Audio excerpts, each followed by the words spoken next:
This program is brought to you by the Media Liberty Alliance Foundation in cooperation with OBBM Network TV, bringing citizen-led, creative local media to the forefront of local communities to foster a greater understanding of constitutional liberty and appreciation of what makes us truly free, starting with you and me.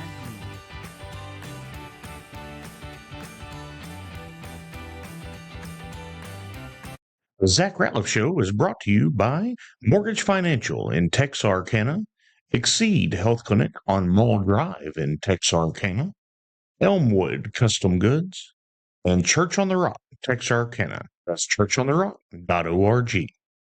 What was supposed to be a NASA mission lasting a few days turned into being stuck at the International Space Station for more than 9 months. Astronaut Butch Wilmore said his faith in Jesus Christ sustained him. He found strength, comfort, and hope by reading the Bible, singing Amazing Grace, and watching virtual church services. What would you do in a crisis you can't control?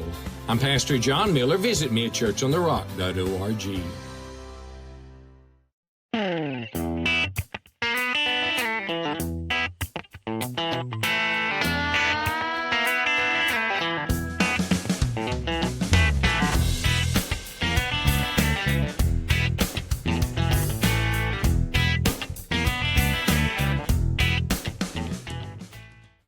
Hello and welcome to the Zach Rateliff Show. I'm Zach. This is Sean Huffman. Sean, man, welcome. How are you? I'm doing great. Thanks for having me. So it's going to surprise everybody, but I try to be open around here. Yeah. You're running for, Texas State House District 1 as the Democrat candidate. Yes. And I know, easy, everybody. It's okay. We can, we're still allowed to talk about our ideas and values, and I think it's only fair. I've had Chris on here a couple of times. I want to hear the whole picture. I want to know all the sides of it. And we're not going to agree on everything. We don't have to. No. But we've had a good conversation just leading into this, but let me let you kind of introduce yourself, and then we'll just kind of roll on it. Sure. Well, again, I'm Sean Huffman, and I'm from Paris, Texas. Pull that microphone a little closer. Yeah, let me pull it in there. I'm sorry. Is that better? Yeah, a little bit closer. And then it kind of swings like this. So you can. How's that? Yeah, that's good. Yeah. So I'm from Paris, Texas. I'm married. My wife's name is Wendy. Okay. I've been there since '94. Okay. Originally in Okie. Okay. All against me. Yeah. Well, strike one. 2 boys. Okay. One recently got married. I just got word too that I'm going to be a grandparent. Hey, there you go. Yeah. That's what it's about. I've heard. We've been you've been waiting, right? Yeah. I think my wife's ready to retire. Okay. But she's a school nurse at Crockett. Okay. In Paris ISD. Yeah. My oldest boy is a barber. He's had his own place now for 5 years. He's 27. Oh, I come from the hair industry family. My dad owns Danny Ratliff's hair salon right down the road. We have a beauty supply. All the things. I know the industry. Well, good. Because apparently I don't know it well enough yet. But he's doing great. He's a really good barber. His wife is also a barber in the same shop. Oh yeah, well that's dangerous. Yeah, I don't know how they do it, but they've been doing it.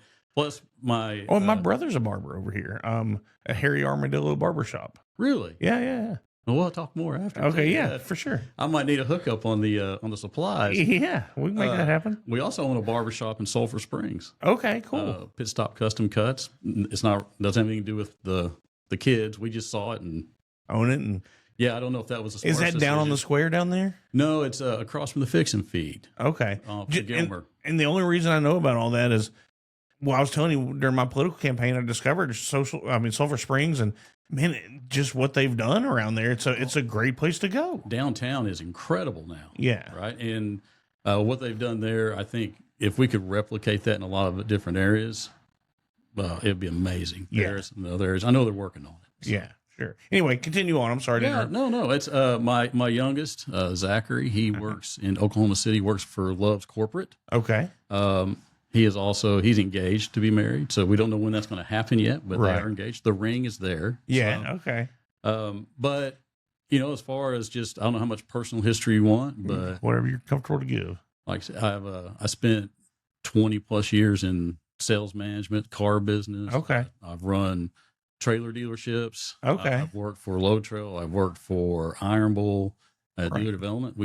I have three partners, and we have a business called Remote Finance Group, where we actually help trailer dealers with the financing side of their business. So, Which, when you're trying to bring in a bunch of trailers, that's not a cheap thing to do. no, and I'll be honest, it's, we've been very fortunate in the last few years, and it's gone nationwide. So, Okay. Which is one of the things that helps being able to say I can run for office, because I'm going to tell you, it's not cheap if you want to go down to Austin and get paid $700 a month and try to live down there for 4 months. Well, right? I had somebody ask me, Sean, they're like, why don't you run for the state house? I'm like, I can't afford to do that. And they're like, what do you mean? I'm like, that's, of course, my daughter's 10. So I'm like, I just, I couldn't afford to it from the family standpoint of it. But I mean, people don't understand what you're giving up and what your personal cost is to even be willing to go. Right. And I'll tell you, we wouldn't have done it. Well, we couldn't afford to have done it until recently. And even now we're still going, do we think we can do this? Are we going to? No, it's the cost in there is big. Well, okay, let's get to this then. I'm going to give you my core principles. And then my questions are going to be rooted out of that. I think is the most fair way to. Number one, Jesus Christ is the answer. He's the only way to heaven. I don't give on that. Number two, I want to be a good dad. Yeah. And number three, I want to be a good son.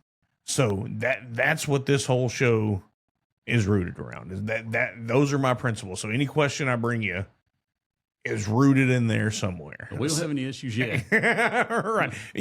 So let's kind of talk about your journey, your political journey, how you even wanted to get here and why you chose Democrat, and because we talked about that some, and I'd kind of like for everybody to hear that. Sure. That evolution. Well, it was nowhere on my radar. Okay. And then the first time I went and I watched the debate, it had Dale Halls, Van Dever, and Chris. Yeah. So it was the previous session. Yeah. And my wife and I were eating over at Capezi's, and I said, they're going to have that debate over there. And we said, well, let's just go. And we did. Yeah. And I went, and I'm just going to be as honest as I can be. I didn't see any other side, right? I saw what I saw was, and I don't mean to offend anybody. Yeah, it's a podcast world. You can do whatever you want. All right, well, I saw Dale, Chris, and Gary Van Dever. But what I saw also was school board, state board. Yeah. I saw some other folks there, and it just seemed to me all I was hearing is who can out conservative the other. Yeah. Right. And so it was just going further and further and further. And I was interested because of the voucher issue. Right. Right. And what I heard, I'm going to be honest. Yeah, So, please. What got me involved is, number one, I don't like the voucher system at all. I've got too many people in public education, too many relatives, too many retired teachers, the whole thing. Right. And I thought it's time for people to hear another side to this. Not a radical side to anything, but just a different viewpoint. Right. Because our country's built on discourse, a marketplace of ideas. You let it go in, you let it work, and then the Lincoln Douglas debates, right? That's what debate is based off of. Exactly. Yeah. So, but it took me about 6 months. And then, Gary ended up winning. Yep. Right. But I saw what the governor had done. And I saw that he primaried Gary because Gary stood up for what he believed in. Right. That's the way I see it. And I don't like bully politics. I didn't like that. Okay. Right. I think he stood up for what he thought was best for rural Texas. Well, in my opinion. And let me tell you, and I told you this off air, and I've told Gary this, and I always say it. I didn't agree with some of what Gary did, or certainly some of his votes I didn't agree with. But Gary will say, hey, this is what I believe. This is what I voted. He'll look you in the eye and said, I did what I thought was right. And I have all the respect in the world for somebody that will do that. Yes. And Gary Van Dever's always been kind to me. And I try to likewise to him because of the fact that he'll stand on what he did. And he'll tell you he did it. Hey, he'll say, you don't have to agree with it. I did what I thought was right for the citizens of our district. And I'm like, you know what? I can't even be mad about it. No, you can honor that and still disagree and vote against him if you want to. That's right. But you got to honor the man's principles. And that's what I do. I'm like, hey, so anyway, continue on. Well, and I was going to say, yeah. And so in that, I ended up, it just kept gnawing at me. Right. And here's what gnawed at me. If you win the primary, you're in this scenario. Yeah, absolutely. Right. And I just kept saying there's got to be another side. People have to understand that there's other viewpoints here. Right. And I don't like the far push to the right. I don't like a far push to the left. Right. I'm a centrist, really, at heart. Uh-huh. And so I thought it's just fair for people to see that. And I couldn't let it go. And I couldn't let the voucher thing go. And then I said, if Gary decides to stay in next time, I was pretty sure Chris was going to stay in. Right. And I thought, sorry, Chris, I thought there needed to be a buffer. Right. That said, I don't like the way the governor was doing this. I don't like the way that it's bullied. I want to stand up for rural Texas. I want to stand up for public education. And Chris Spencer is not that, because I know why he was put in. It was to vote for vouchers if he won. Right. So, and however you feel on that, that's just I think it's a bad deal. Right. Yeah. Which, I mean, the school vouchers that we got are not the school vouchers that anybody ran on. That's a whole nother. Well, we can talk about that as long as you want to. Yeah, I mean, that ain't even. We can get there. We'll get to public education here in a little bit. I wrote it down, but okay, I'm gonna let you keep rolling. I don't know. But that's how I got finally decided to jump in, and I did that after talking with Gary, with a lot of other people, and I said, and then even at that time, I was saying, I think I'm going to run as an independent. Okay. Man, that's a hard road. Yeah, no, and up till almost the very last minute when I just finally had to make a decision, and I've been a Democrat. And there's a lot of obstacles if you want to run as an independent. Right. Yes, there are. So, well, and we kind of talked about some of them pre-show, but just for those that don't know, you don't have to be led in the debates. You don't have to, whatever it is, you don't have to be recognized like you do if you're one of the two main parties. No, right. And you won't be. I mean, that's probably the better way to put it. Unless you're independently wealthy, honestly, unless you're Bernie Sanders or right. Then if you're not if you're not recognized, you're not popular, you don't have the money, you can't fight your way into that system. That's right. And it's designed. Yeah, it is. And boy, I tell you, if you want to get into that at some point, I mean, we should find a way to make it where regular people can run for office. No, I'm with you. Yeah. But all that being said, realistically, I jumped in because I think there's a more moderate voice. I think that there is a common sense reasonableness to most people. I do believe that we've gone too far right. I do believe we've gone too far left. And I believe it's the hyper-partisanship and polarization is bad for us. Right. And that when given the same set of facts, most of us will look at it and come within a pretty close agreement on what needs to be done. We're 75 to 80%. Right. Most of the time. And so that's where I think most of us fall. And I think our social media, everything in the world is pushing us apart because it only benefits a couple of different people. Yeah. Oh, way up here. Yeah. Right. No, and those in status quo power. So, yeah, I don't disagree with anything that you said. So I just want to state that. I mean, it's rigged against the regular person, right? It sure is. In every way. But even here, here's what I do respect about. If anything I respect about the Democrats is this: the Democrat Party. When the Democrat Party says they're going to do something, they do it. They're like old ranch hands. They ride for the brand. This is what the brand is going to do. We're going to stick together. We're going to get that done, and we're going to make it happen. Whereas the Republicans, that's not who they are. They'll knife each other in the back. They'll cut the knees out, and that's as a Republican. I tend to vote. Not every vote I've voted for independents quite often. The reason I think early on there were some Democrats I voted for that I either knew them or something like that, but just generally my views don't line up with that. But the Democrats ride for the brand, and there's something to be said about that. Whether you like it or not, man, that's a strong thing to say, right? Mm-hmm. And so even for me in this, this small election that I ran in, which is the lowest elected position you could get, inside the Republican Party, there were people saying, "Hey, don't vote for this guy. He's more of a libertarian."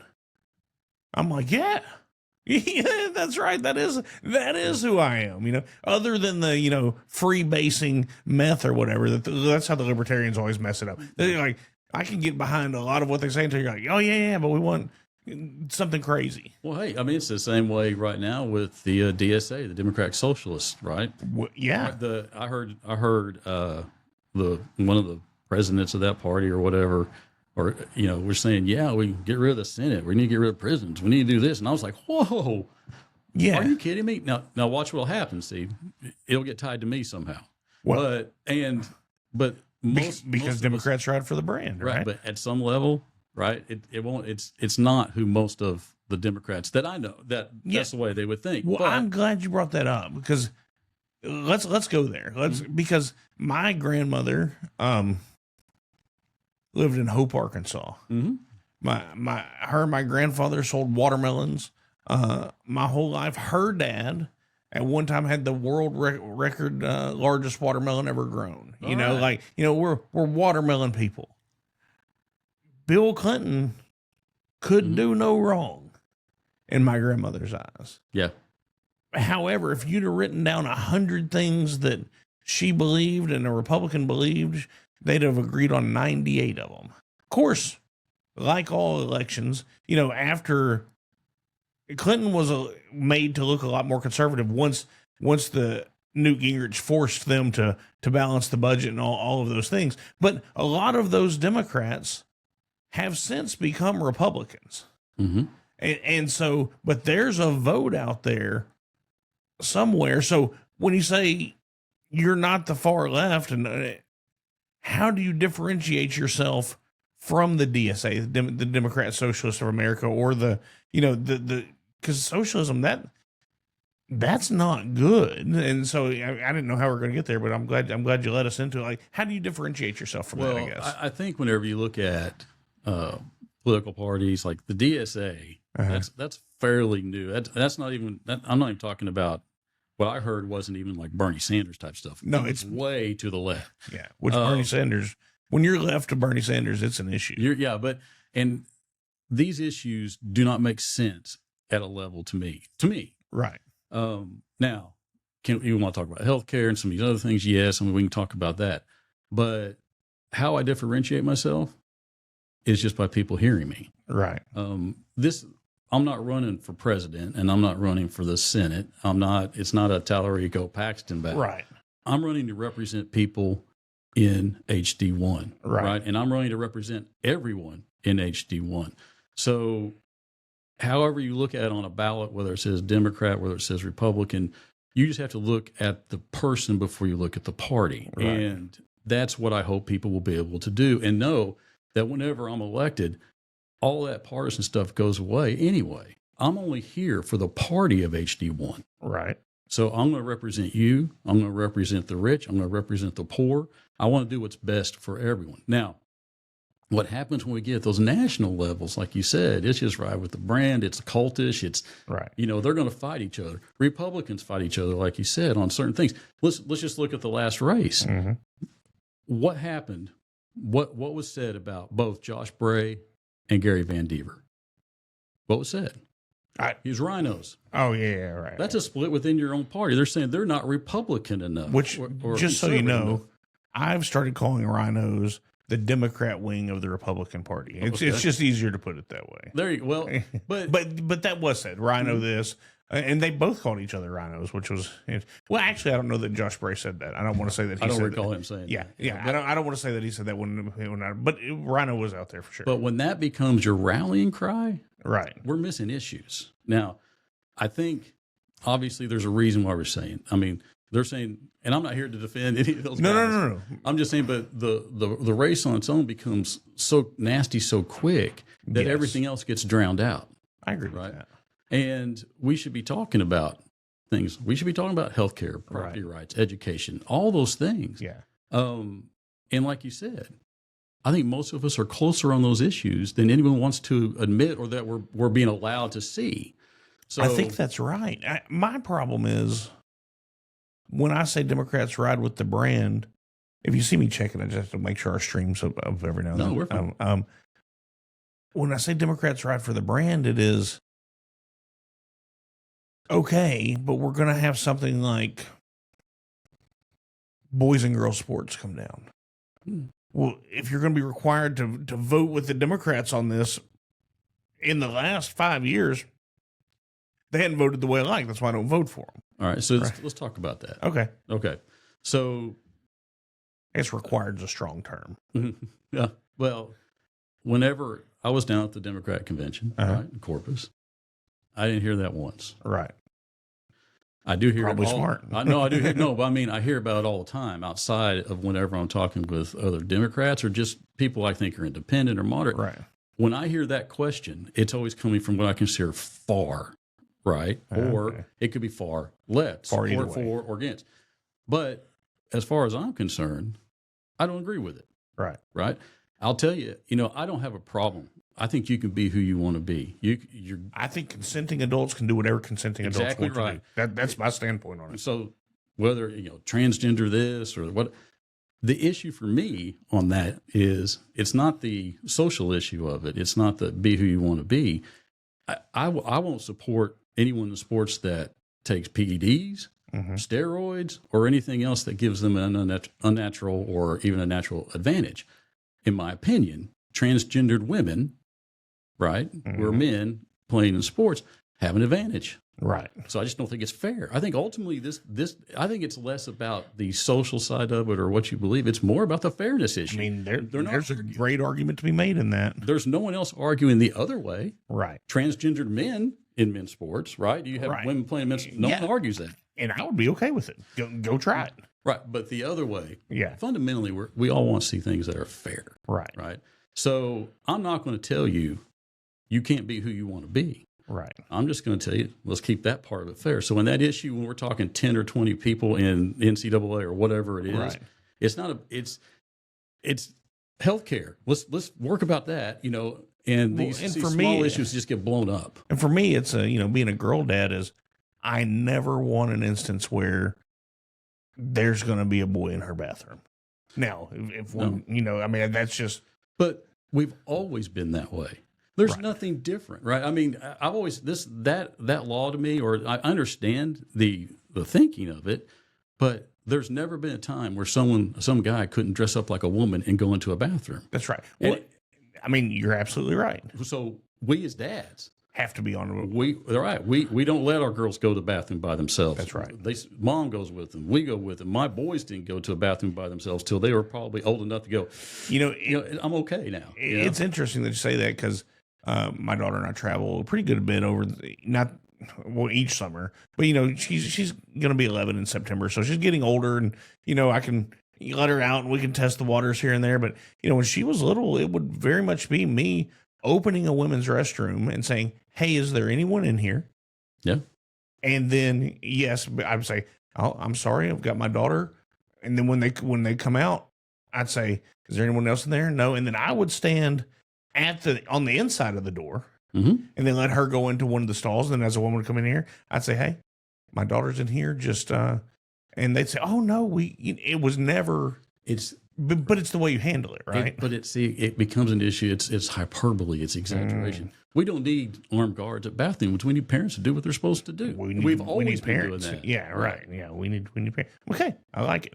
And so, all right, I'm glad let's continue on down the line. I think that's reasonable. I just worry about, and same with Republicans.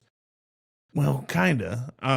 Is I worry about the party control and the party pressure that they would put on you, right? It's easy to say, I'll be my own person until everybody's expected to ride with the brand. That's my whole. Okay, so I had this question asked to me just the other day. Same thing, and I came out with quick.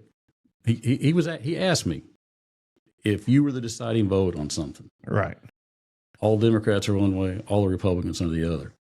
So my answer was, number one. Usually there's some Republicans with the Democrats. He was basically saying, if you're the deciding vote, right? Yeah. And I said, well, it depends on how it affects HD1, right? I mean, if that's the answer, then I mean, and I have no reason not to believe you. But I'll buck every Democrat. Look, here we go. So if you look at the race, you look at our race, I have 2 endorsements, right? AFT and the AFL, American Federation of Teachers, and AFL-CIO. Okay. Which I'm going to ride with labor whenever it's possible. So that's a hard one to beat. But I don't have any other. I don't have any political establishment, no Tallarico, no anybody else that has actually endorsed me. I don't want the endorsements. Let me tell you why. Oh, okay. Because if I'm going to carry a debt to Austin, it's going to be the people's debt. The people, so the teachers and the laborers. Yeah, but I don't need another politician saying, "Remember when I did this for you?" That's right. Remember when I did that? I don't need the governor saying, "I gave you $250,000." I don't need that. If I go, I need to be able to act as independently as possible for our people. You know, I just want to say, and it isn't you, but I am privy to, and it's no one running right now. Let me just be clear with that. But I'm privy to conversations where that is reality. Yeah. That is what happens. Like I said, it's not anyone that's running right now, but just in my life, I know of these conversations. 100% have happened is, hey, if you don't this or you do this, then we can. I mean, that's real life. I mean, and for anybody that thinks that politics isn't that way, what you just said is true. I want to see us as a people. We can start with HD1, but we need balance and better people in office. Regardless of how you vote or what you're looking at, when you're given an option between corruption 1 and corruption 2, right, we're not doing it right. And it's because it's all about money.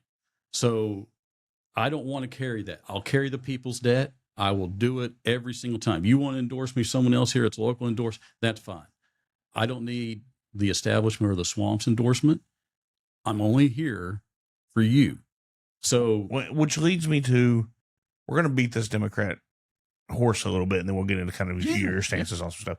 You know, that's my issue with the Democrat Party, because I've thought about, in just my make-believe world sometimes, being like, what if you ran as a Democrat? But I'm like, but I can't, because they seem to me, and I'm not saying they are, so just a lot of their stances, though, when it comes to abortion or their just the socialism, seems so anti-Christian to me, and I'm not saying that they are, just saying that's my perception, that I can't make myself back it. So I'm just going to throw that to you and kind of let you do what you will with it. On things that are considered anti-Christian? Yeah, well, just, you know, the abortion issue, Democrats are always behind. I don't, from a Christian viewpoint, I can't get behind it. Okay. You know, so there's things like that would make me, from my faith standpoint, say I couldn't back this party. Sure. So that, you know, that's kind of my, but then I look at the Republicans, I'm like, but they won't do what they say. And so I guess I'm in a hard spot myself. Well, right? let me, okay. This is something I probably haven't gone through in public. Oh, yet. Okay. So there's a few things I look at. Number one, I look at litmus test issues, right? I don't think abortion should be a litmus test. I don't think that you look at abortion and say, I'm only voting for this person because of that issue alone. Right. But that person's going to be destructive to healthcare or education or anything else. Right. That's how we get this far weird kind of thing going on either way. Right. Okay. But my wife and I, would we choose for an abortion? No. Right. At the same time, I don't think it's my right to tell a woman what she can do with her body. Right. So I also believe that God doesn't need me to legislate. So what I think we see is I want, if someone has that on them, if that's their decision to make, if they have that in front of them, they're making a hard decision anyway. For sure. Right. So, and let me say this, not to anybody, because I know we have people that listen to that. I'm not placing any kind of shame or anything on anybody that has made that decision. I just want to be very clear about it, because I would. Anyway, go ahead. I just say I'm not trying to shame anybody. I'm just saying God will work on their heart. Yeah. So I'm going to leave that decision between a woman, her God, her family, and her doctor. Right. I think that we could have lived with Roe as codified and be okay, because it doesn't take away your right at any level if you don't want to have an abortion. Right. Right. And I don't think you can legislate morality, and we're proving it because if we keep recycling the issues, let it go and let people at some level kind of make their decisions here. And let's just say that you make your best decision for healthcare. I'm not going to judge you for it. Now, your personal belief will come into how you vote. Yeah, right? That's why it's an issue. Absolutely. But I do believe firmly you just can't legislate morality. I do believe that God will work on the heart of that person, and whatever decision is made is made. It's not for me to judge. I think that's a solid answer. Yeah. Well, that's. It sounds like the truth. It is. Right? I mean, and that's what's key for me in this conversation is let's just get to know you. And I think that helps all of us. And I do believe too, I think, not to just belabor this point, but if you look, most people are pro-exception, right? I mean, yeah, but that's the exceptions are very here, minimal. Like as a dad, yeah, right? I don't have a daughter, but as a dad, if my girl was 11 or 12 years old, oh, for sure, and was raped, incest. Well, if it's incest, I mean, I'm for death penalty to pedophiles. So, I mean, not putting that in your mouth, but I'm no. Hey, that as far as I'm concerned, it's about as bad as it can get. Right? That's right. I know this for a fact in my head. I don't care what you think anymore. I don't need a 12-year-old having a baby. And you're probably going to pull me out of jail anyway. Because if I know who did it, that's right. And sorry, but that's right. That's the truth. So again, when I mean pro-exception, most people are some level of pro-choice, because if you look at Texas, even 83% believe we need an exception for rape and incest, but it doesn't even make its way up. Right. So it's at some point, the only true position, it may be yours, to me, is if you believe that way, then you have to be 100% that way. So it doesn't matter if it's rape or incest or the health of the mother. It's basically God's will, right? Whatever happens, happens. Now, so I respect that position, right, as well. It's just not the way I can't make myself believe it. I think it's a valid. There will be people that hear me having this conversation with you. Trust me, in the comments, oh, you're just a bootlicker. Now you're giving in to this guy. But what you're saying is correct, right? Because I do have an 11-year-old girl, and so I can look at it through those. First of all, somebody else would be having to make that decision for me, because they'd have to be, me and Sheriff Neal would probably be riding together, and one of us, I'd be me in the backseat. Let's all be real about it. Mess with my kids and see what happens. That's exactly right. And I pray for her every day that none of those, like in the name of Jesus, maybe she'd be covered and protected from that, because there are sick people out there. Yeah, my wife did that every day when she dropped the kids off at school. She stayed in the park and would pray over them, and she did it every single morning whenever she did that. I was driving by my daughter's school. Was it last night? Maybe. Yeah, I drove by this morning, but anyway, just slowed down and then drove around it and prayed for the school year coming and all that, because all of this political stuff, like you said, and like I said, my number one principle, Jesus is the answer. However we get there, that's what we need to be working towards. Anyway, so we'll get off the abortion issue. I appreciate your honesty with it, but it's a valid question, and that is a lot of times my issue with the Democrat Party is. And what I don't like, and I haven't answered this online, because the way it leads into me most times is, are you a baby killer? Oh, that's what, and so and then people, why aren't you answering the question? Because you're not asking me a question. Yeah, that's not a real question. Right. You're a Democrat, so you want to murder babies. I have friends that have had abortions, and I've seen some that it's affected negatively. Well, let me tell you, I was going to say that wrong. It's affected all of them negatively. Some of it carry it different than others. And so I've watched throughout their life, and you're right. That's a hard decision that they've had to make. And for years I've watched it weigh them And so there's nothing, any law from wherever they were for could have changed that decision. So I mean, I hear you, and I don't want you to think that I don't, because it's a valid.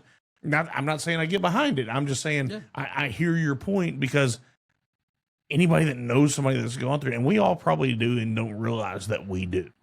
Golly, you watch it in their life, and they're paying for it. No, I'll tell you, the people I know that have been through that, it stays with them forever. Yeah. And so it's not, so that's what your point. It's not an easy decision that they made. Right. But we also have to look at what led to Roe to begin with. Mm-hmm. It wasn't because no one was having abortions. It was so dangerous. They were doing it on their own. They were making those decisions. So it's kind of, I know there's a lot of issues with Roe and the technicality, but the spirit of. And so, I'm just going to stand on, I'll let you be you. And I'll be here if you need someone, a shoulder to cry on, I will be here to help you get through it. Right.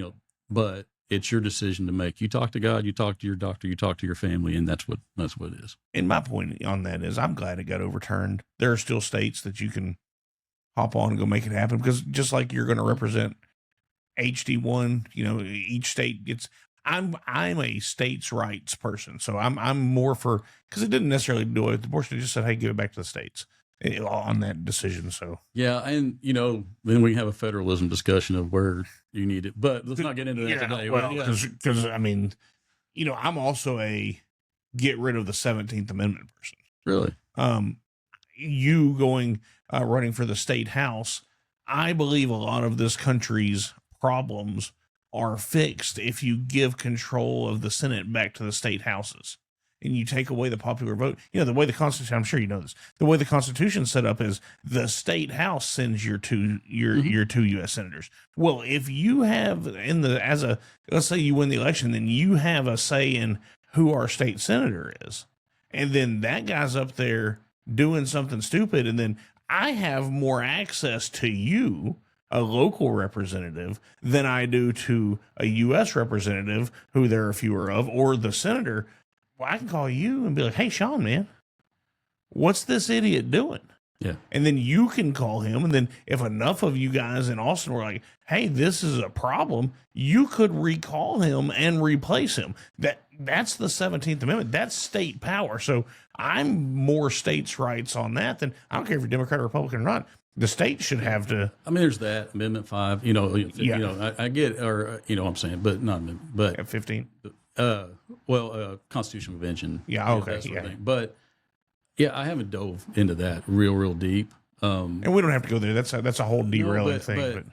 But what you're saying, see, I look at it like, so we've got Congress, we've got Senate with approval ratings less than 30. Yeah. But 95% get reelected. Yeah. Isn't that crazy? How's that work? Yeah. Right. And that's what you said earlier at the beginning. Yeah. We got to make it where regular people have a shot at this thing. Okay. Well, you've talked a lot about, or you've mentioned a lot about healthcare and education. So let's kind of go there. And I'll just give you my stance on education, and then you come around with you. I'm for kill the bureaucracy on education. I want local governance of education. And I'm not an educator. I don't have a plan. I don't know what that looks like, but I don't like the State Board of Education. I don't like the Department of Education. I want Red Lick School District to be in control of Red Lick. I want, TISD or who are Pleasant Grove or whatever around here, whatever's up in Paris. I want their school board. Now, should the state say, hey, you have to learn science, math, reading? Yeah, I mean, we could have some baselines, but I'm for local control to the utmost of education. So that's my, because most teachers that I know got into it because they wanted to be a part and shape lives, and they wanted to help. I am pro teacher. I'm usually anti administration, but I'm pro teacher. I'm for, let's get a lower student to teacher ratio, I think we have a bloated infrastructure in every school district that I've seen. We've got TISD here running $100 million a year budget or close to it with 80 or so. I mean, that's in 7,000 students. I get, and all the camp. That's a big. It's a big organization. However, let's take some of that administration budget and put it back into teachers, and then let's give teachers control over, and the school board control over. Like if I heard somebody talk about the Blue Bonnet curriculum. Mm-hmm. Well, I've talked to some of the state board of education people who voted for it but don't like it. Like, okay. Anyway, I've talked to enough teachers that don't like it. Yeah, that's absolutely right. All right, so I probably don't go as far as you do, right? But which would be expected. let me just say this: this is how it works, right? You and I need to agree that there's a priority we need to go towards, which is the best education for our kids. That's right. Right. And how do we achieve that? That's how we start talking. That's the dialogue we need to have to come up with a solution that works for all of us. Right. So in what you're saying, there has to be some sort of this is a bad word, but supremacy in at least the basic guidelines on how we operate. That's right. as a state level. I do agree, though, that we need as much local control as we can get. We probably got to be careful, though, about having all these like little independent school tribes, and you're like, oh, what's going on here? What's going on here? That's right. So I would like to see what I say publicly and privately is I still think that we've underfunded. Now, how that money gets spent's a different story, but I think we have underfunded the school system for a while. Like since 2019, I hear Governor Abbott say, "Hey, it's historic funding." Well, you're right. You did. You passed $8.5 billion worth, and you got your voucher bill too, right? But the problem is, from 2019 to 2026, you didn't even cover inflation. Right. We went through COVID. We went through all these things, and so we still have 63% of all our school districts that are running in a deficit. So I want to make sure that our teachers, number one, that job is the professional job it's meant to be, right? We need licensed teachers. Licensed teachers. So, but how do you fix that, right? We got to talk about how you fix that. I don't think money is the answer to everything. Right. But it certainly helps in some situations, and we got to pay our teachers. And we got to take the administrative BS off of them, too. Well, and we can agree on that. Right. I mean, I agree with paying teachers if they're good. Oh, no, yeah. And, I don't always, whenever I went to school, I was worried about whether I've misbehaved. I was worried about these things. And now I got a paddle in my first day of kindergarten.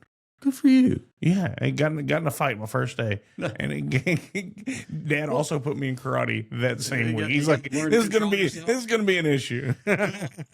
I took a lot of licks coming up through school. Yeah. I can tell you that. But I knew that if I got in trouble in school, I was in trouble at home. 100%. And I believe that they've stripped teachers and administrators of authority to run their classrooms, and it's because is the right word we're too woke. I don't know. Man. We've become or something. Yeah. Well, we're too worried about the legal side of things. We're too worried about the Facebook post, and we're too worried. So teachers are in a position now where they're doing everything but teaching. I mean, they're worried about everything else, right? And because we've made them that way, and they're good people. I mean, if we just give them the reins a little bit and say, we don't have to do 5 different things before you go to the counselor and then come back in 3 minutes with a sucker. Right. You know what? You make it uncomfortable for the parent, and a lot of those discipline issues go away. Well, so that kind of leads into what I wrote down. You said school funding, which we can talk about it. Yeah, you just generally, you being a Democrat and me being a Republican, we're going to have some different views on school funding, but I think we could get close. But under that, I drew an arrow down to family. I think it all starts at family. And parenting, because you've got a school here that has been turned over to Third Futures because they're, so the State Board of Education doesn't take them over. Is it the state board that takes them over? Well, yeah, and it's the Department of like in Education. Houston and Fort Worth. Yeah, it's the Department. I mean, it's the state arm of that. Yeah. comes in and takes over the district. So TEA or whatever. Yeah, TEA, that's it. So anyway, we've got a school here that's gone to Third Futures, but there's been a lot of money pumped into that. The spend is the same or greater as other successful campuses in that district. However, I mean, just the reality of it is your economic demographic it is different. And inside of that, your family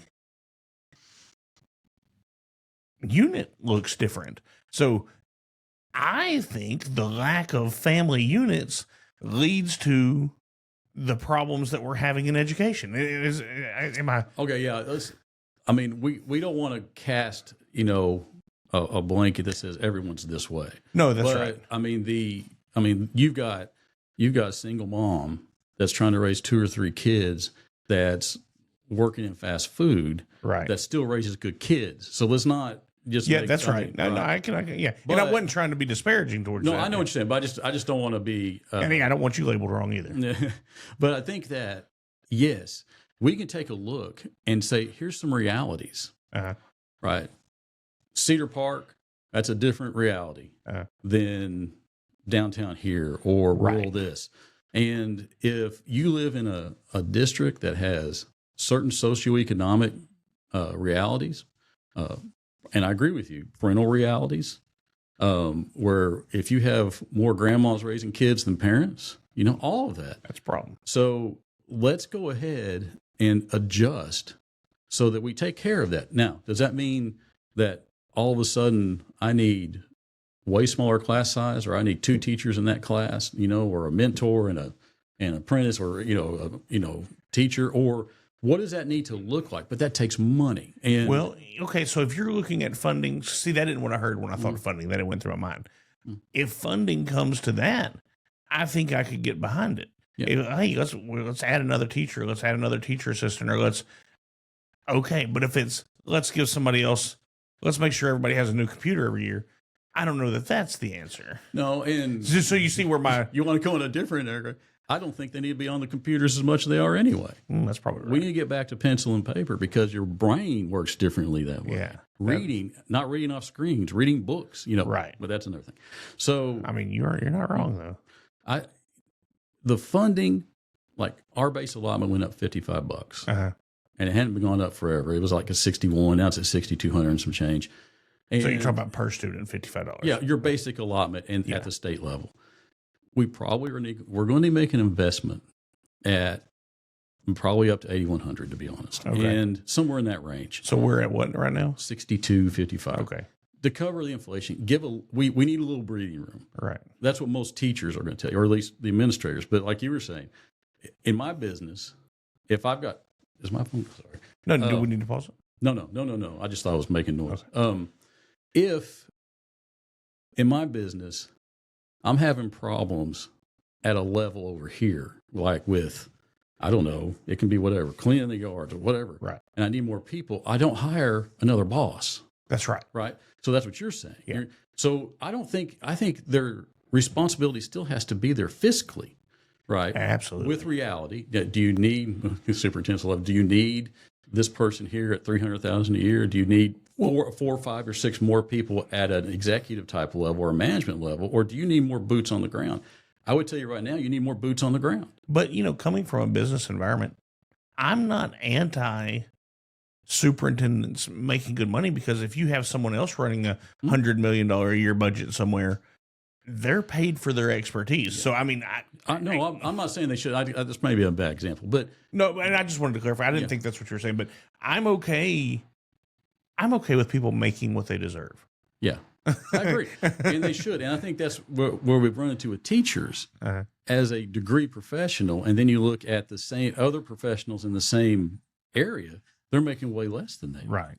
So they're already making this kind of a sacrifice to teach kids, but at some point all the BS gets on them, and all the complaints and all the grant running, and you got to be an administrator and a parent, and they don't teach, right? And they get so beat down by all of this that they say, I can go over here and do this, because I watch it happen all the time.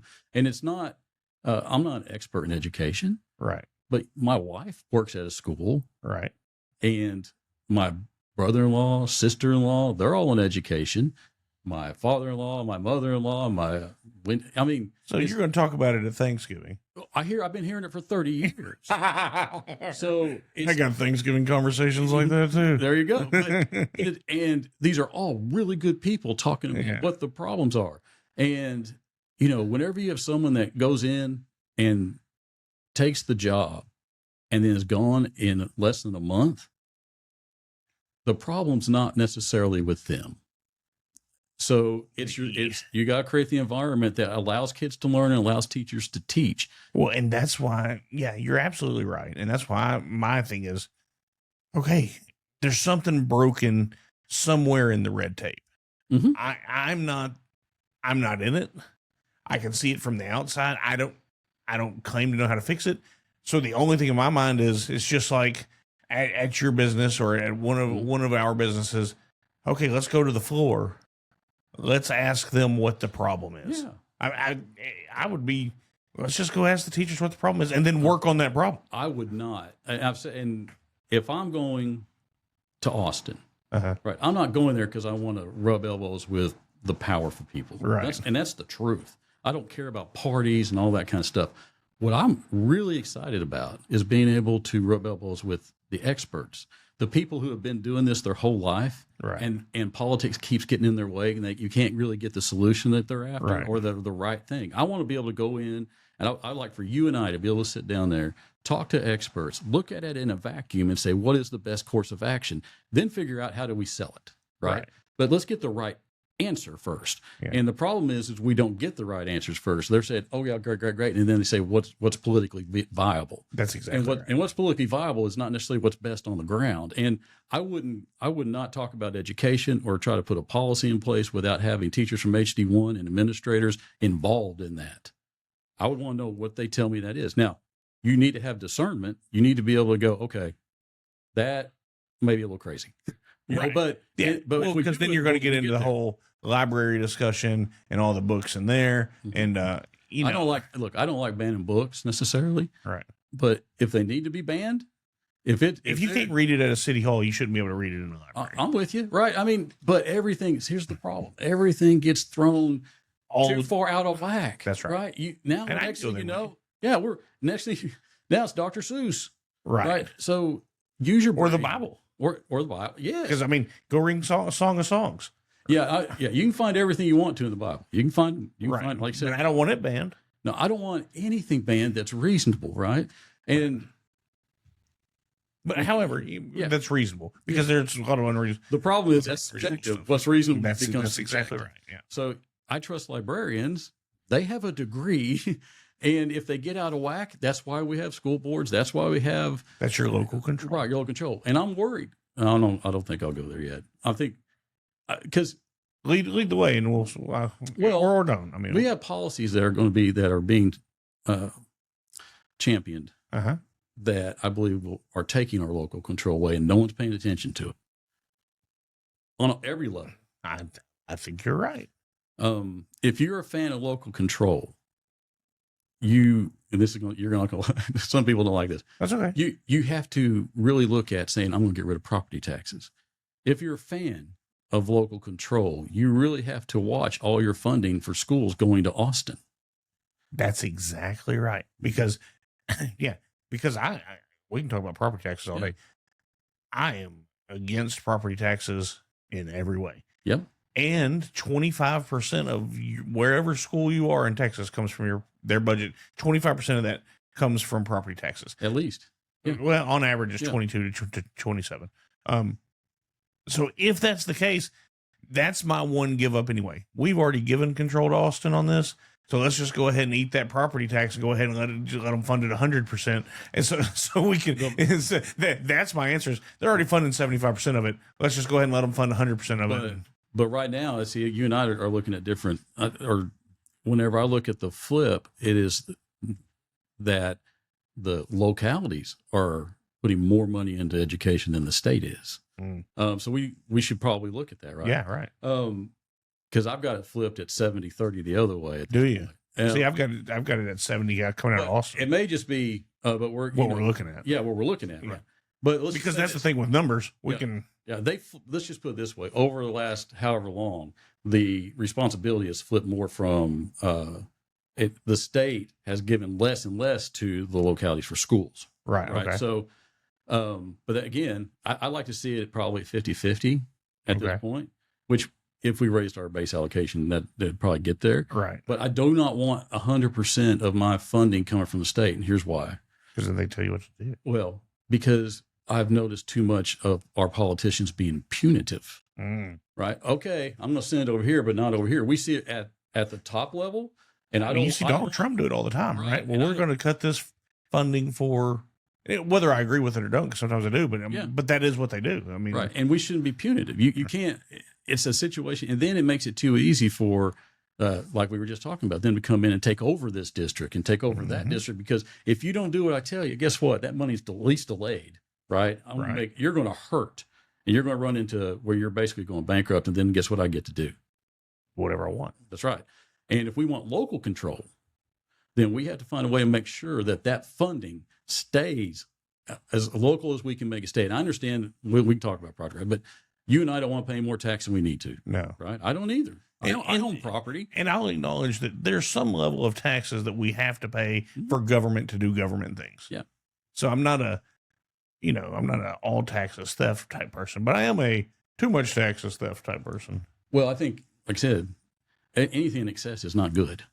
Right. So I think the issue, what we have to look at is, are we being fiscally responsible? Should my schools or what my fire departments and my police and cities, should they live up to certain standards? Absolutely. Right. You and I can decide what those standards and there's a need for that. But you're in business. Yep. I'm in business. We understand that you have to have money to make things work. It takes money to make money. But for some reason, whenever we're talking about schools or cities, everybody just automatically says, well, they're just wasting money. Right. Well, there's no integrity to that argument, because you're not really, unless you can show me what you mean by that. And it could be, we got too many of this. We got too many, way more chiefs than we got Indians, or whatever it needs to be. Right. Like I said, I'm not in, that's what I see. Of course, then I talk to people in administration, and as you would expect, they can justify what they do. Sure. and so, which, if you can, it's really a problem. but in any organization, running any organization, there's waste. And so it's just, okay, let's up the allocation, but let's trim the waste. And what does that do to the end result for the student? I think it's better. Yeah. I'll tell you what's something that I look at, and I see it all through for years. You just look, you'll hear people say this, well, I've got it in my budget. If I don't spend it, I don't get it. Yeah. Right. Okay. I've heard of, I've heard of people that are on government budgets, burying trucks under highways that are coming, and then it's that way they got a new truck. Now, I don't know if that's true or not, but that's a wild statement. Well, I bet you it's happened, right? There's always a kernel of truth in almost all those things. Yeah. Right? And it's very atypical, but it very well could have happened. Right. But that's what we have to be cognizant of. That's why I keep saying we got to get the partisanship out of these things. We got to have good people that just look at it and say, I can understand why you need this money. Right. And we shouldn't be telling people, if you don't spend it, your budget gets cut next year. That doesn't necessarily, it should be by need and and necessity. Right. But everyone is so adverse to taxes at this point, which I can understand. Well, you won't get anyone to vote for you to have more money. Right at this point. Because if you're a top bracket taxpayer, you're paying at least 60 cents of every dollar by the time you factor fuel tax. And side note, if you want to win, just come out and tell everybody that you'll be for cutting our state fuel tax. What is it? 20 cents or 19 cents? Or who was it? I don't know him. Was it Ransom? That's Travis advocating for that, for the roads. And I think that's a good idea. The problem is, I look at it, 25% of that goes to schools. So which part are we cutting? Right. Number one. But, if we're really going to fix that issue, I think it's a good first step. But, we keep crowing about all our surpluses. Why don't we, whenever we are full in the rainy day fund, whatever would go there as overage, why don't we just go ahead and push that to roads too? So now we can fix them, right? it's a good idea. Does it go far enough? And I'm not saying we raise taxes to fix it. We reallocate some different things, right? Anytime I hear that we have an overage of taxes, tells me that they took too much of somebody's money. I look at it in two ways. Either they took too much or they didn't pay their bills. Right? There's a chance. Yeah. I can have a ton of money if I don't pay my mortgage. Oh, absolutely. Or a car payment, or whatever. So, but again, that's balance, right? Yeah. So, okay, maybe we're taking too much, but if we really look at it in reality, we can be right here, taxes come down. If the state takes its revenue in the school system and goes up to 50%, it automatically lowers your property tax, right? Because it's 43%, right? So, the M&O comes down. The state is taking more of its rightful, responsibility. What I believe it should be. I mean, it is in the Constitution. Yeah, there you go. Yeah. But I would just, I guess when it all comes down to every question we're going to talk about, be reasonable, have a little common sense. Most of us are going to agree. We may not agree wholly, but we can say, this is a priority. This is important. Let's figure out the best solution for all of us and make it work. And I think maybe that's the change, right? Maybe that's the change we need as a voting society. And you've kind of alluded to it a couple of times is, well, not alluded to, you did say, and I said too, that we're going to be together on a whole lot of things. Yeah. But if we stopped looking at each other as the bad guy. Oh, the enemy thing. Yeah. I mean, that would be, but then again, I mean, maybe that's it. Maybe that's the answer. If we could actually, because you think about, of course, I mean, there was the Burr stuff where they got in a duel over disagreements. I mean, I'm not calling to go. I don't think we're that far yet. If we are, I'd better start working out. Yeah. There's that, but it just seems like we're so polarized on so many issues that we just can't find common ground. And right. I mean, I think that's the main issue. We're not. That's the problem. We're really not. Okay. What we fight about are these, and I call them fluff issues, cultural issues, cultural stuff. It's the 10 people that want to participate in women's sports, that is polarizing us. Education generally doesn't polarize us. Right. Healthcare shouldn't polarize us. What they'll do with healthcare is go socialist if you want to give too much to people, or this or that. There is an answer. It's a balance. But the true answer is us taking, as a country, a step back and saying, we got to get back to normal. Right. And we got to have common sense. And I don't know how you do that when we've allowed money to entrench itself so deep, like with Citizens United and some of these things. I mean, do you know, in my race, you can give as much money as you want. There's no cap. I'm not getting it, by the way. But if you wanted to. And I'm in support of that. Hey, go get it, But I mean, it does make it tough, because how much was spent on the last round when it was before you ran, when it was Dale, Gary, and Chris? I think it was like $1 million. Oh no, Chris, I think, and correct me if I'm wrong, Chris, I think his total was, with in-kind contributions and everything on that last race, was like he raised $1.6 million. Okay, and I think Van Deaver raised $1 million plus. I thought Van Deaver raised. But look at the race before, where Van Deaver raised $250. Right, or even before, when the governor got involved and says, "I need someone to vote for vouchers," money poured in. Right, the governor did. Right. So I don't think people realize how much money was poured into that. I mean, there's one. I mean, even in this race, Chris will get one contribution that's more than I'm going to raise the whole race. Yeah, absolutely. But money isn't everything. It is the problem we have that is perverting our politics, and it has been. It's not like it's new. Yeah, but we uncapped it, and my solution to that, no one believes me. Best solution is you raise as much as you want, but we're going to have spending limits. This is all you can spend. How about that? It's interesting having been in the. Well, I told you before this all started. Here's what makes me an interesting creature. Yes, I'm conservative. Yeah, that's it. But I enjoy the political game. I enjoy the thought process of, well, if you did this, this, and this, this is your. I mean, not that you're taking my advice, but we had to. Here's the strategy, and I mean, I enjoy the strategy of it from both sides of. Well, if this happened and if this happened, then I like the ifs and the ands of it, because there's a whole lot of ways it could all go any possible way. Yeah, that kind of thinking. Obviously, I was a college debater, and so what you have to learn to do is you have to learn to grab all this information, all sides, and then quickly be able to say, no, that ain't right. And then work it in, and then come to the position that you need to come to, but you got to do it without bias. Yes. And I think that's one of the critical thinking part of that, and the looking at policy in a vacuum kind of a deal, I think is a benefit that I will bring. Yeah. Because that's what we've lost. We even, like when you were talking about earlier, not being focused on screens and kids learning to read, and we've lost a critical thinking aspect of education that doesn't allow. Because I like to say, when people ask me, like, well, what are you? I'll tell them, well, if we're talking about the true sense of the word, I'm liberal because I'm for free thought. Yeah, now conservative fiscally and socially, but if you really wanted to. I'm for everybody being able to think for themselves and then coming around for the best idea. But to do that, you have to understand how to think critically. And that's it's almost a lost art at this point. I agree. I think that we are losing that art. I do believe that as we teach kids to a test and all these different kinds of things, we're teaching them to hopefully memorize something and not keep it.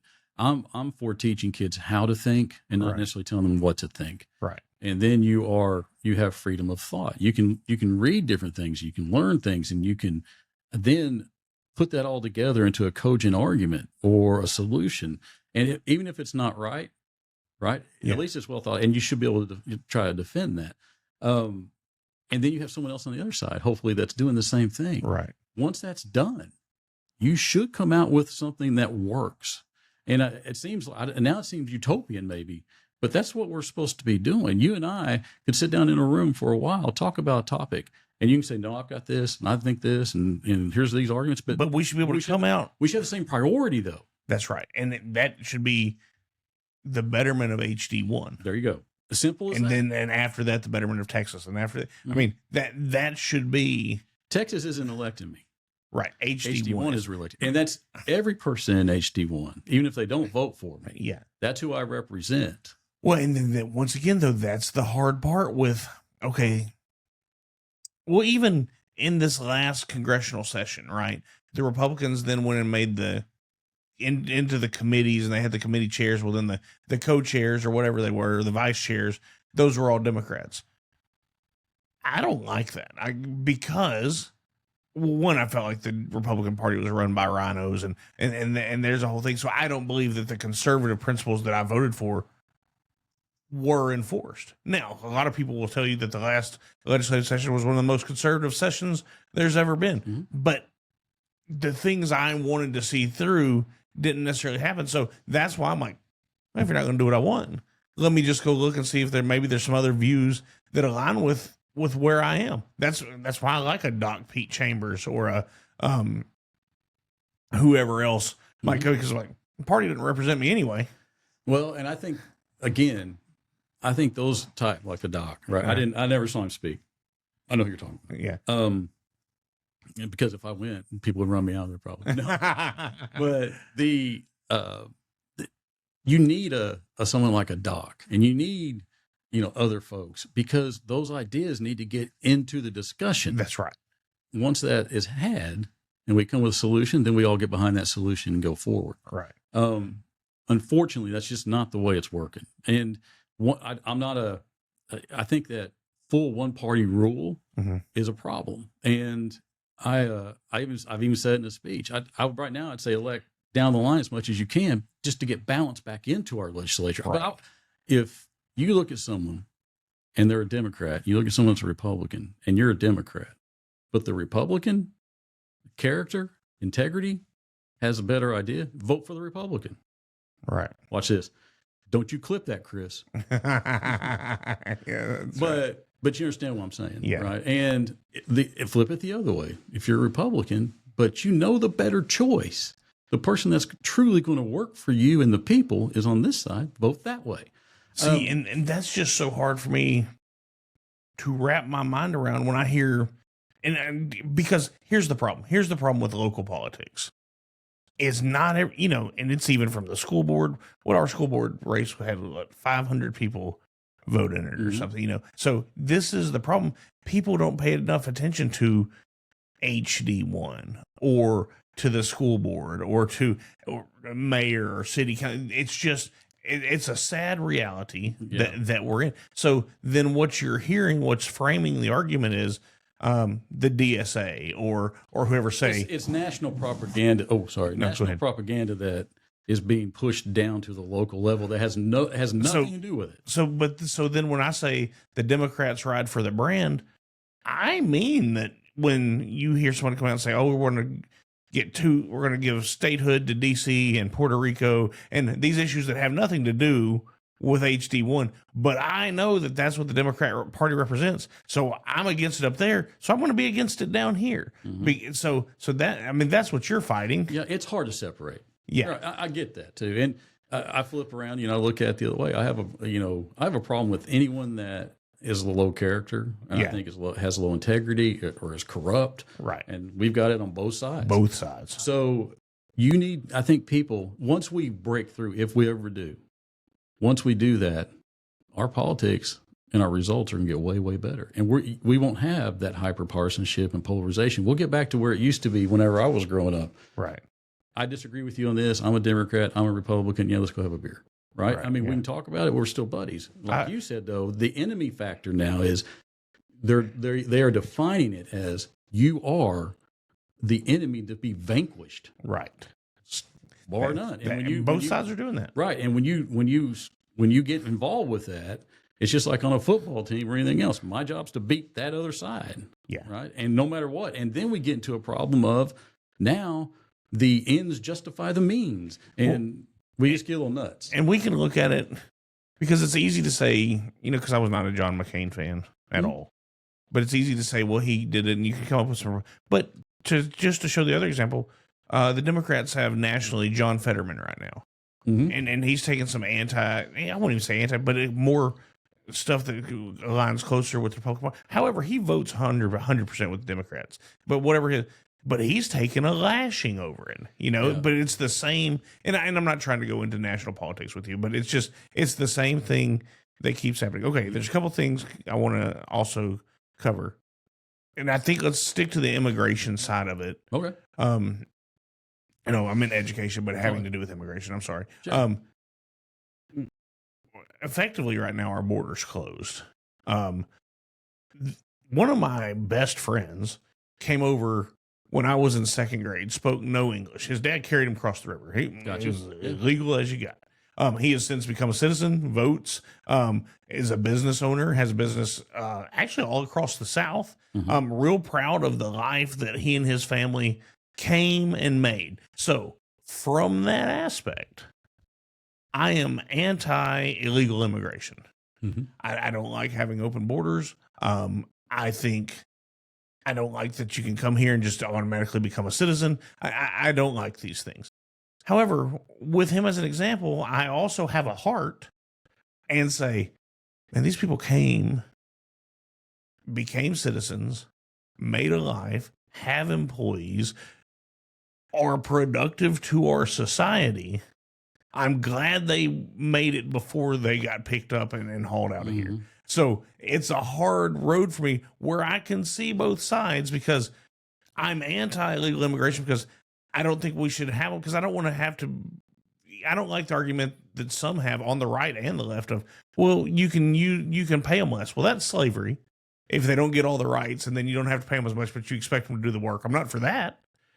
So that's kind of my immigration stance. So I just want to kind of, I don't know if that helps you or not, but that's. Well, no. I mean, so you're asking me for mine. Right? Yeah, that's right. So like you just said here, let's possibly put the blame where it needs to be because you just said it because you can pay them less. That's the business owner. That's exactly right. There is a demand because and a lot of that's your National Chamber of Commerce and stuff. I mean, right. Well, that's what I'm saying. If we're not going to talk about the actual reason we have people coming over, then we're not being honest about the conversation. That's right. And that's why I get in trouble with Republicans a lot. Well, but also Yeah, I'm not for illegal immigration. Right. I believe that, number one, it's almost like we were talking about before. That's a really hard decision for them to make. They're risking their life to come over. And let me tell you, if I was in wherever else and I thought I could give my daughter a better life, we caught this train and we saddle up, baby. Yeah. And so obviously, I don't think I have seen some people with some pretty, what I would say, harsh thinking about immigration. Yeah, I've seen it because and I normally do not dehumanize another person, right? You'll never see me do that. Yeah. I believe that if you're here legally and you got to go, and we need to take you back, you do it in the most humane way possible. I'm okay with that.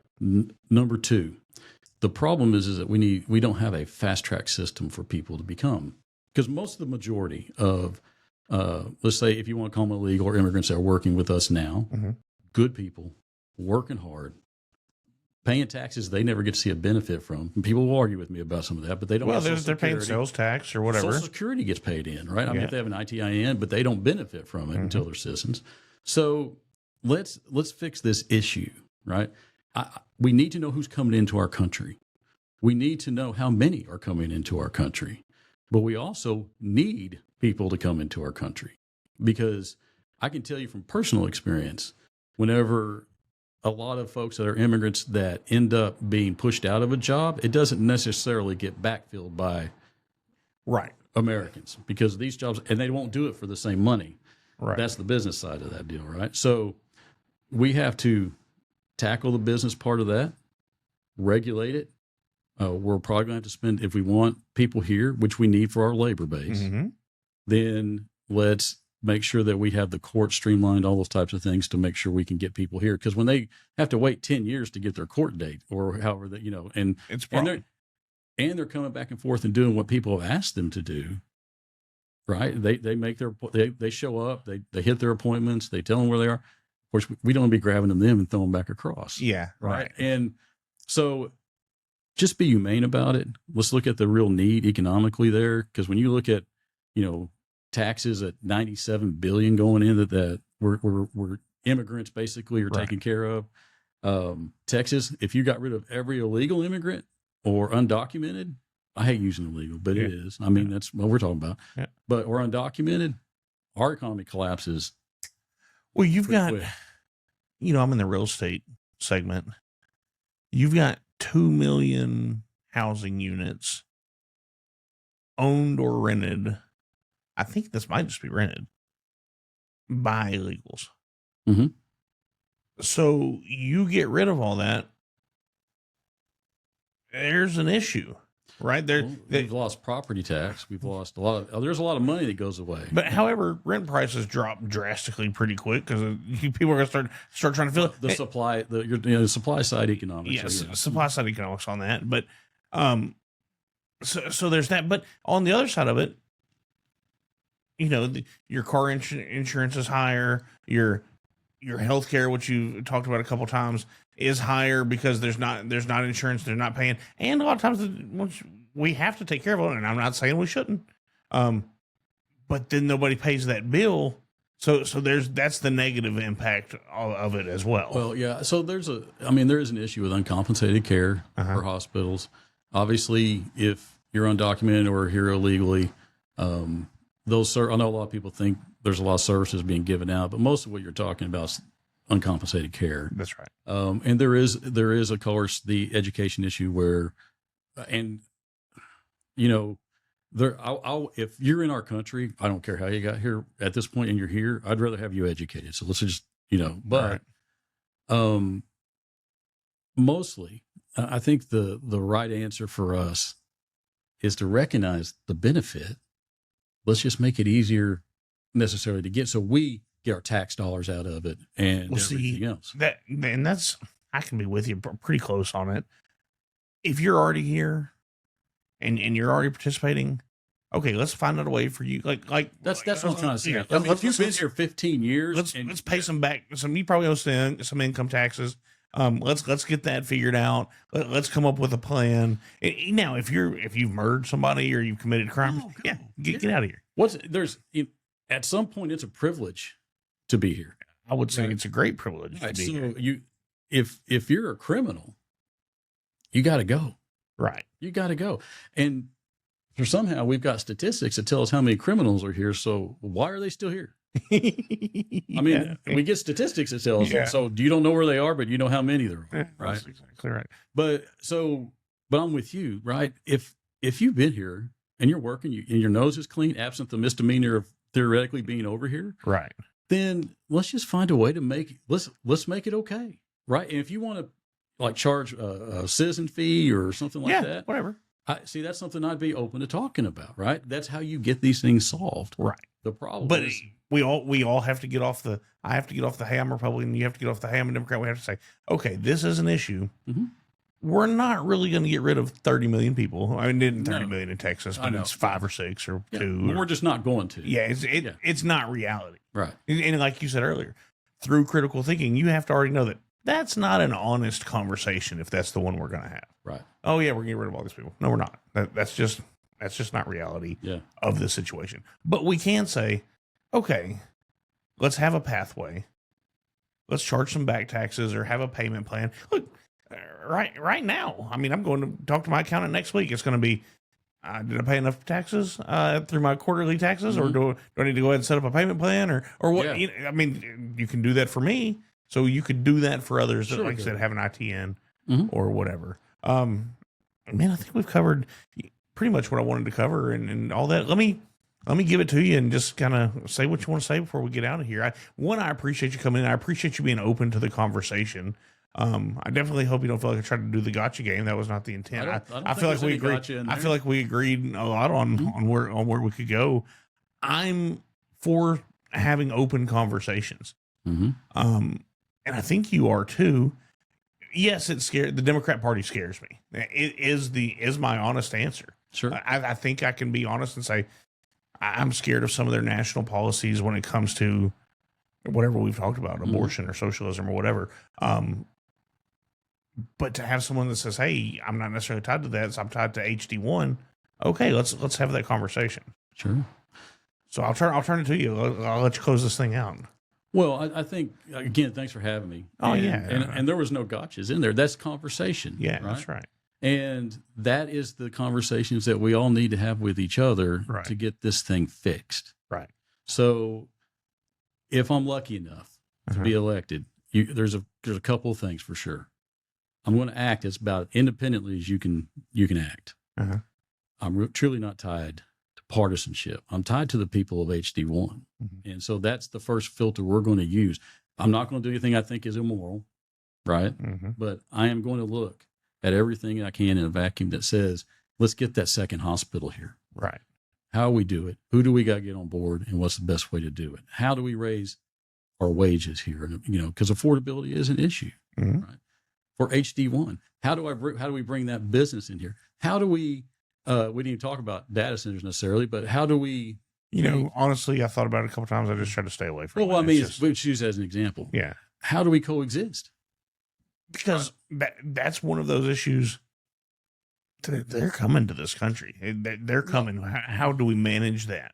And I go to these meetings here. Yeah, I've seen you there. Yeah. But what we have to figure out is, I keep saying it over and over, is that balance. How do we make the corporations work for us and not us for the corporations all the time? How do we make Texas start working for Texans again, right? Let me tell you what I thought. I just started to cut you off on the data center meeting.